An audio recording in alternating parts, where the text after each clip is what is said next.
Hi ಎಲ್ಲರಿಗೂ ನಮಸ್ಕಾರ. Welcome to ಕನಸು ಫ್ಯಾಮಿಲಿ ವ್ಲಾಗ್. ಯಾರೆಲ್ಲ ವಿಡಿಯೋನ ಹೊಸದಾಗಿ ನೋಡತ್ತೀರಿ ಪ್ಲೀಸ್ ಲೈಕ್ ಶೇರ್ ಸಬ್ಸ್ಕ್ರೈಬ್ ಮಾಡಿ. ನಾವು ಇವತ್ತಿನ ಈ ವಿಡಿಯೋದಲ್ಲಿ ನಿಮ್ಮ ಮನ್ಯಾಗೂ ಏನಾರ ಕುಕ್ಕರ್ ಈ ರೀತಿ ಕೊಳೆಯಾಗಿದ್ರೆ ಅದನ್ನು ಯಾವ ರೀತಿ ಈಸಿಯಾಗಿ ಕ್ಲೀನ್ ಮಾಡ್ಬೋದು ಅಂತ ತೋರಿಸ್ತೇನೆ. ವಿಡಿಯೋನ ಸ್ಕಿಪ್ ಮಾಡ್ದೆ ಕೊನೆವರೆಗೂ ಪೂರ್ತಿ ವಿಡಿಯೋ ನೋಡಿರಿ. ಈಗೇನು ನೀವು ಈ ವಿಡಿಯೋದಲ್ಲಿ ನೋಡತ್ತಿರಲ್ಲ, ಇದನ್ನು ಆಲ್ರೆಡಿ ಕ್ಲೀನ್ ಮಾಡಿದ್ದ ಕ್ಲಿಪ್ ಐತಿ.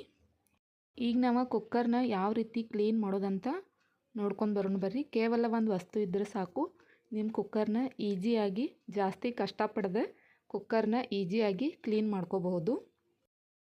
ಈಗ ನೋಡ್ರಿ, ನಾವೇನು ಕುಕ್ಕರ್ ಹಚ್ತಿರ್ತೀವಲ್ಲ, ಅನ್ನ ಬೇಳೆ ಕುದಿಯಾಕೆ ಇಡ್ತಿರ್ತೀವಲ್ಲ, ಆವಾಗ ನೀರು ಹಾಕಿದ ಮೇಲೆ ಒಂದು ನಿಂಬೆ ಹಣ್ಣು ಇರ್ತಿಲ್ಲ, ನಿಂಬೆ ಹಣ್ಣು ತೊಗೊಂಡು ಕಟ್ ಮಾಡಿ ಇದ್ರೊಳಗೆ ಹಾಕಿದ್ರೆ ಆಯಿತು. ಈಸಿಯಾಗಿ ನಾವು ಕುಕ್ಕರ್ನ ಕ್ಲೀನ್ ಮಾಡ್ಕೋಬಹುದು. ಇತ್ತು ನಮ್ಮ ಅನ್ನ ಬೇಳೆನೂ ಕುದಿತೈತಿ, ಇತ್ತು ಕುಕ್ಕರ್ನೂ ಕ್ಲೀನ್ ಆಗ್ತೈತಿ.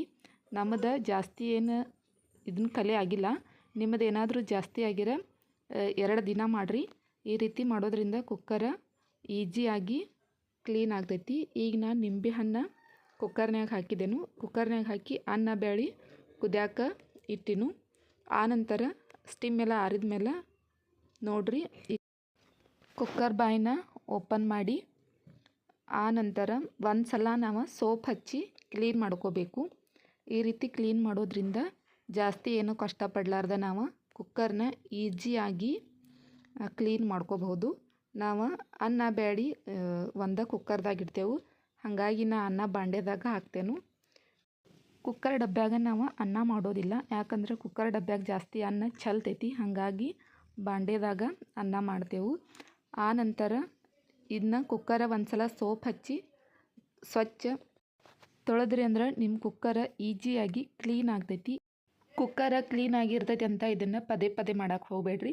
ತಿಂಗಳದಾಗ 2 ಸರಿ ಮಾಡಿದ್ರೆ ಸಾಕು.